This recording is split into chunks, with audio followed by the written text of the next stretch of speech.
What's up, everyone? It's time for This Day in Philly Sports History for October 28th, 2024. I'm your host, Jim Montgomery. Welcome to a Monday edition of the podcast of Victory Monday, an impressive Victory Monday. More on that in a second, but let's do some quick housekeeping. First, follow me on social media, Jimbo_Mont at Twitter and TikTok. On Instagram, at PhillyJimbo. Subscribe to the YouTube channel if you haven't already, Jimbo_Mont, and then spread the word. If you're enjoying this, likely someone else in your circle will too. So let's continue to spread the word and outsmart the algorithm. I did want to mention, and this kind of got me thinking a little bit. I had a couple people reach out to me yesterday on various social media asking about how come I didn't cover the day that the Phillies won the World Series. Well, that's because technically yesterday was the start of Game 5. And we know it didn't officially end until 2 days later. So yesterday was the first part of Game 5, the first 6 innings. That's why I did not mention that yesterday. But it got me thinking, if there is an event or something you want to hear me cover, send your submissions over. I do a pretty good job researching and keeping my ears open if I hear something on the radio. A lot of times during Philly seasons, they did I think it was the Chick-fil-A nugget of the game. And if it was something I didn't think of or had, I would jot that down. So I have pages and pages of Excel sheets full of notes sorted by dates and things like that. So if there is something you'd like to hear covered, feel free to submit that to me. Any of the social media, you can comment. If you are on YouTube for the channel, I believe my email address and even my phone number is there. If you find me on LinkedIn, whatever you got to do. But it did get me thinking. But no, I did not forget about when the Phillies won the World Series. It was just yesterday was part 1 of Game 5. All right, it is a Victory Monday. Go to Philly Goat and celebrate. I was looking through their Eagles gear today. They have you covered. They got birds, eagles, I should say, as my mom would say, fly. They have Victory Monday t-shirts. And then you can get one of those cool varsity cooler bags that they make a great gift. So if anybody out there is listening and wants to buy me a cooler for my birthday, which is coming up, I'll take the backpack one. And be sure to use the promo code Jim Montgomery for 10% off your order. But Philly Goat's got you covered for the birds. Go check it out, phillygoat.com, promo code Jim Montgomery for 10% off your order. And then be sure to check out my boys at the Clash and Conferences podcast if you haven't this week already for football. Big game for Topher's Giants tonight. I think they're in Pittsburgh for Monday Night Football. And then the baseball episode dropped on Friday as well. Slowly wrapping up the baseball season. This week will be their season finale. And from whatever I'm hearing, it's going to be a fun show, so be sure to tune in this week for the Clash and Conferences podcast. All right, let's get to that Eagles game. Flat out, the best game I've seen them play since maybe the Buffalo game last year. Top to bottom, everybody was it was on point, and it's always good, and I saw a lot of not only good, but great things in that game. But before I get into that, let's recap our 3 keys to the game yesterday. I said it falls on Jalen. Jalen needs to have a game, and he needs to really go toe-to-toe with Joe Burrow. Well, I think I would be willing to go out there, and this isn't a stretch to say it. Jalen outplayed Joe Burrow yesterday. 16 for 20, 236 yards, and a touchdown. Didn't quite get to the 300 mark that I said, but he was solid. He was pinpoint accurate. I think he missed a couple throws, but 16 for 20 with some of the throws he made, I would gladly take. 37 rushing yards, 3 touchdowns, and just no turnovers, which was probably the most important. And really, he outplayed Burrow. I think I noticed, and we talked about this on one of my text chains, he's got some swag back. My brother pointed out that he's 2022 Jalen, and if he's got that swag and he's playing, look out, because when he has that swag and he's clicking on all cylinders, I think that is a dangerous Jalen Hurts. He wasn't afraid to run. He just seemed more confident in the pocket. And earlier this season when he would drop back, I get nervous that he was either going to throw an interception, hold it too long, take a sack, or run for no gain. But he just had a presence in the pocket. He was commanding, confident, and that is vintage Jalen, as I called it yesterday. I said they need to get off to a fast start, help the defense out, and score in the first quarter. So they did not score in the first quarter. Part of that was because Cincinnati went on a 10-minute drive.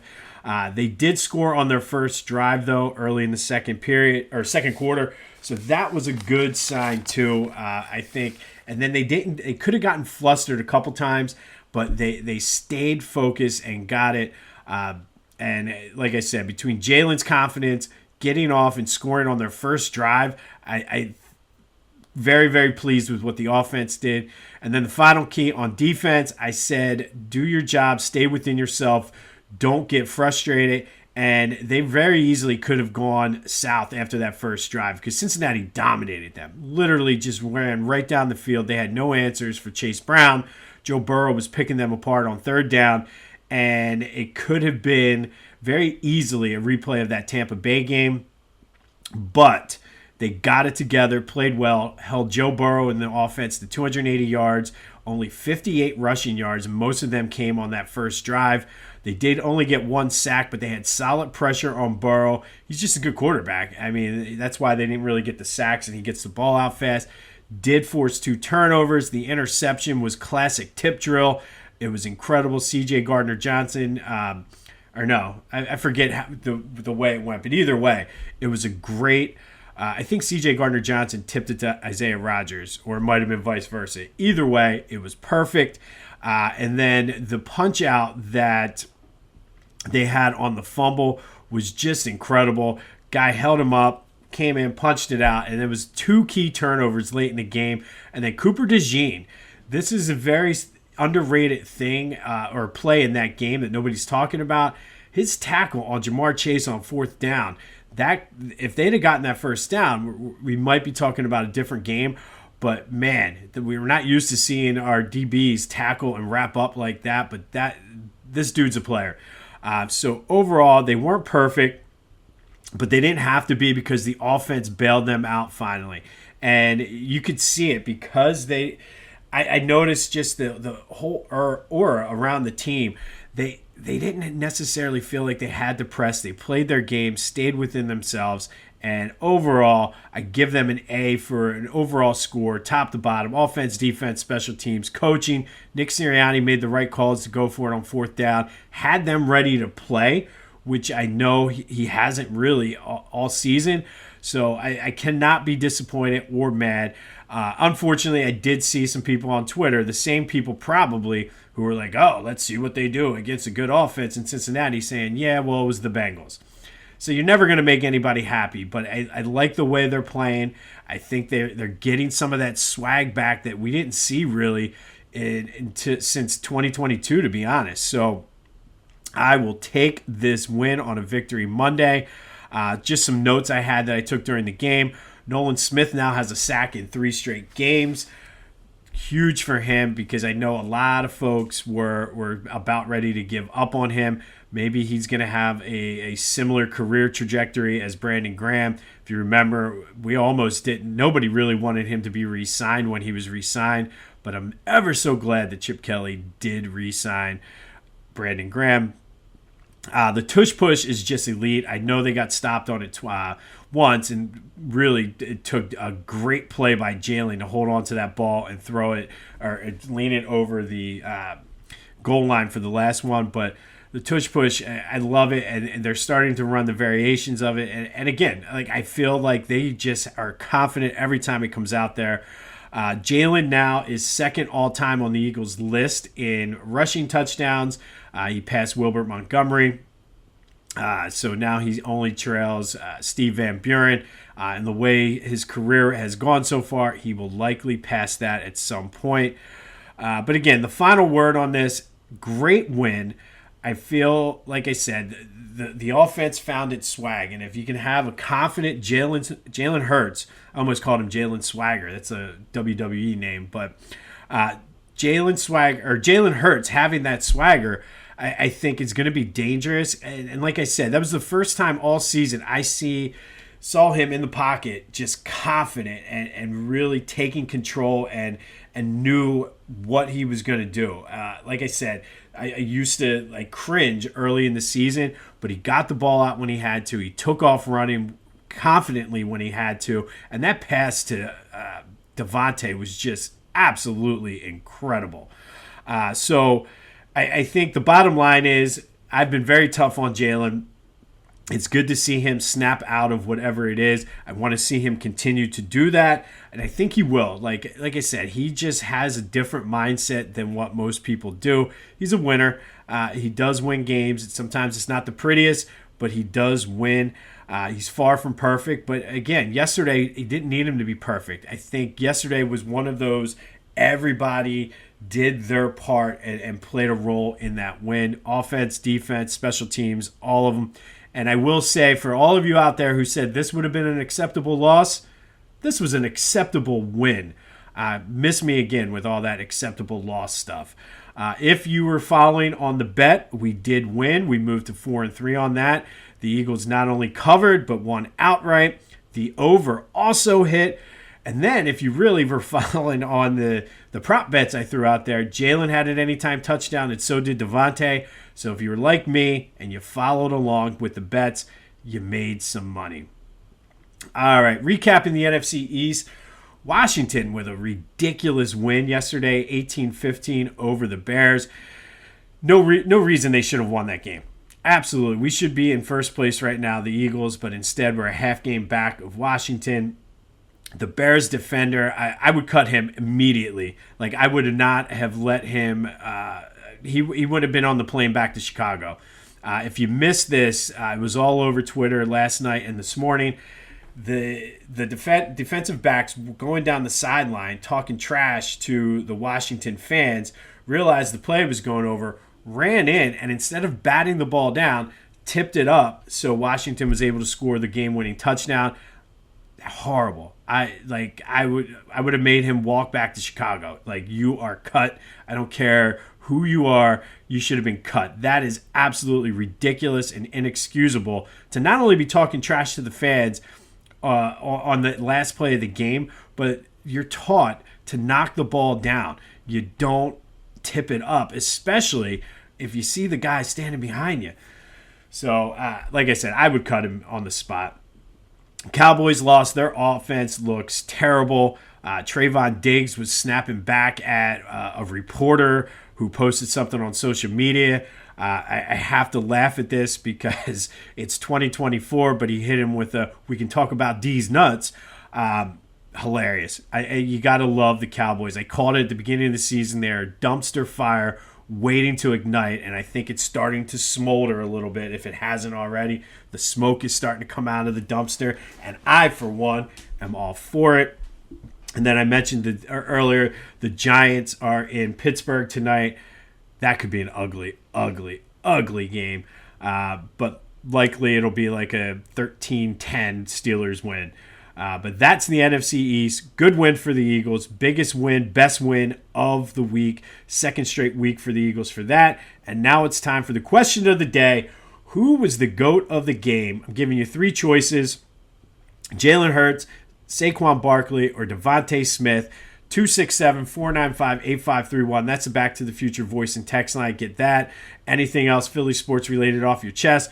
Want to talk about the game? It's all fair game. There was a Sixers game last night, Flyers game last night as well. Want to give me some ideas for future this days?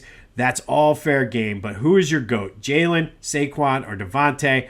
I'm going Jalen. I've been hard on him. And like I said, I saw a different Jalen Hurts yesterday than what I've seen all season. And truthfully, dating back to like the Buffalo game of last year, he was confident. He had control. And like I said, that swag is back. We might have to start calling him Jalen Swagger because I like that name. But who's your go to the game?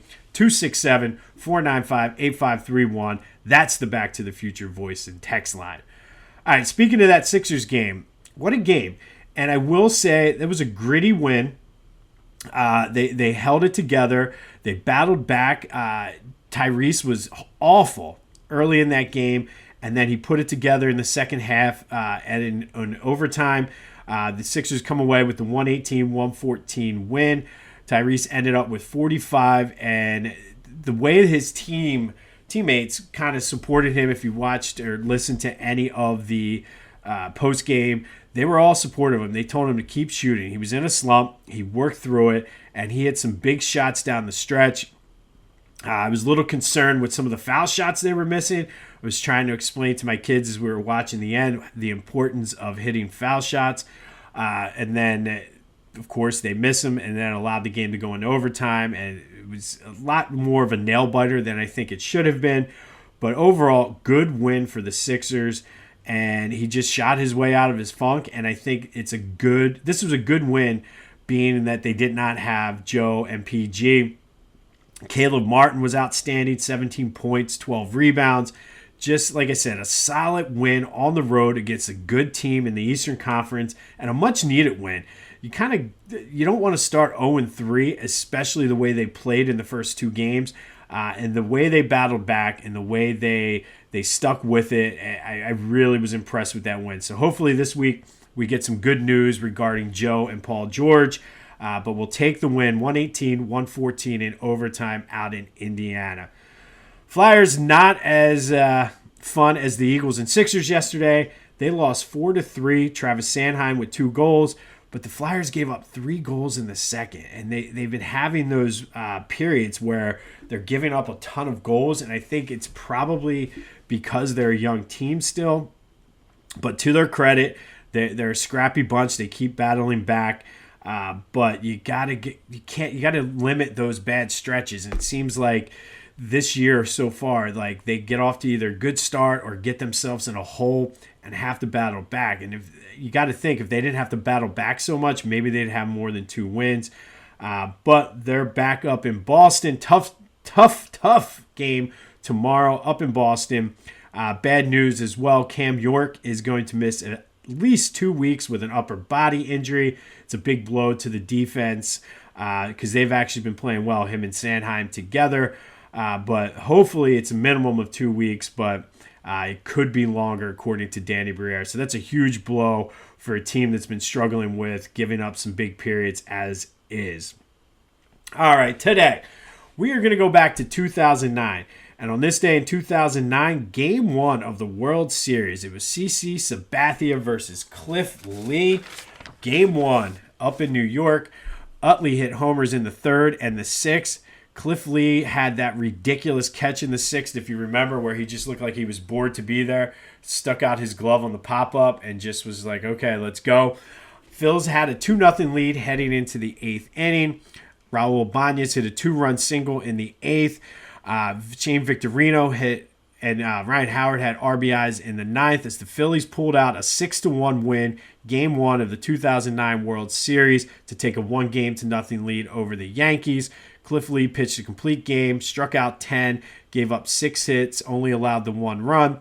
Chase Utley 2 for 4 with those 2 home runs. Unfortunately, the Phillies will lose the next 3 before winning Cliff Lee's next start in Game 6.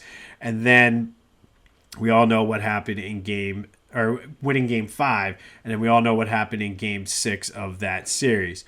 But on this day in 2009, Phillies beat the Yankees 6-1, Game 1 of the 2009 World Series. And we all, if you think back, we were all thinking repeat, but it was not meant to be. All right, speaking of Chase Utley, today's 2024 Philadelphia Sports Hall of Fame inductee spotlight is on Chase Utley. And rarely is there a slam dunk shoe-in at this point. Like, once the Philadelphia Sports Hall of Fame started 21 years ago, you had the slam dunks for that first induction class.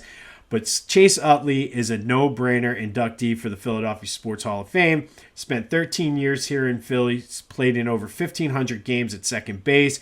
He's a 6-time All-Star. Remember the All-Star game in New York when he said, "Boo, F you"? One of my favorite Chase Utley and one of those underrated Chase Utley moments. He was a 4-time Silver Slugger, 5 NL East titles, 2 NL pennants, a huge part of that 2008 World Series, especially that in the World Series Game 5, that fake throw that kept the game tied, where he looked like he was going to first base, threw it home, and got the out. And I think that was, and I've said this before, I think it's one of the most underrated plays in that World Series. Everybody talks about how good Hamels was, Joe Blanton's home run, the clutch hitting in the second part of Game 5. But if Chase Utley does not make that play, I think we go Game 6 and go back to Tampa Bay, to be honest with you. And then, of course, what best known for his speech, he was Jason Kelce before Jason Kelce was Jason Kelce. And we all remember the clip, world champions, world effing champions. One of my all-time favorite Chase Utley moments, that and the boo, F you. But all-time, he's 5th all-time for the Phillies for doubles, 6th in home runs and runs, 7th in RBIs, extra base hits, and total bases, 9th in hits and game played. He's 1st in hit by pitches and 9th all-time in Major League Baseball. If you remember, Chase Utley had no problem just sticking an elbow out and taking the base. Always taking one for the team, that Chase. But he was clutch. And I think we all talk about Jimmy Rollins and Ryan Howard, but Chase Utley was very clutch in the postseason. 262 average with 10 homers, 25 RBI, and I think it was like 35 games they played, including hitting 5 in that 2009 World Series. So say what you want about that team and their leaving championships on the table. Chase Utley certainly did his part when the money was on the line when it came time for the Phillies in the postseason.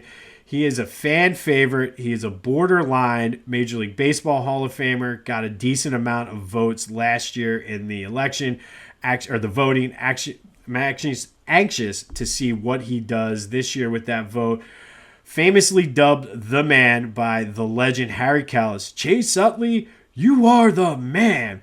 And on November 7th, Chase Utley takes his place among the all-time greats in Philly sports when he is inducted into the Philadelphia Sports Hall of Fame as part of the 2024 inductee class. But today's spotlight for the Philadelphia Sports Hall of Fame inductee class, Chase Utley, the man, the legend, one of the all-time fan favorites in Philly, one of those guys that always had his uniform dirty, wasn't afraid to muck and grind and do the little things. And like I said, one of the most, I think, underrated and probably the most important play of that World Series was his fake throw. Because if you go back to Tampa Bay, who knows what happens? They steal Game 6, and all of a sudden it's a do-or-die Game 7. So Chase Utley is today's Philadelphia Sports Hall of Fame 2024 inductee spotlight. On this day, back in 2009, Chase Utley hit 2 of his 5 home runs in the 2009 World Series as the Phillies beat the Yankees 6-1 to take a 1-0 lead. Cliff Lee was just outstanding, pitching a complete game, striking out 10, but it was just not meant to be. And I still go back to that stupid home run that A-Rod hit off the camera that shouldn't even have been there. And that really changed the whole momentum of that game. And then the Hideki Matsui when nobody was covering third and he stole 2 bases. But that's another story for another time. We'll have more on the Flyers and Sixers this week. Remember to get your vote in for who was your go to the game. Jalen, Saquon, Devontae, 267-495-8531. Get that. Anything else Philly sports related off your chest. Let's go. Good win. It's a victory Monday. 37-17 over the Bengals. And I don't care what anybody says. That is an acceptable win. I don't care if their opponent. The Eagles have now won 3 in a row. But more importantly, I think they got their swag back. So let's go. And the schedule is somewhat favorable now heading into the next 3 games. They got Jacksonville, Dallas, and then Washington. So that Washington game looks like it's going to be a huge, huge matchup, thanks in part to the ridiculous play of the Chicago defensive back, who should have been cut on the spot and had to walk home from D.C. This has been This Day in Philly Sports History for October 28th, 2024. My name's Jim Montgomery. Go have yourselves a good Victory Monday. And until next time, I'll see you when I see you.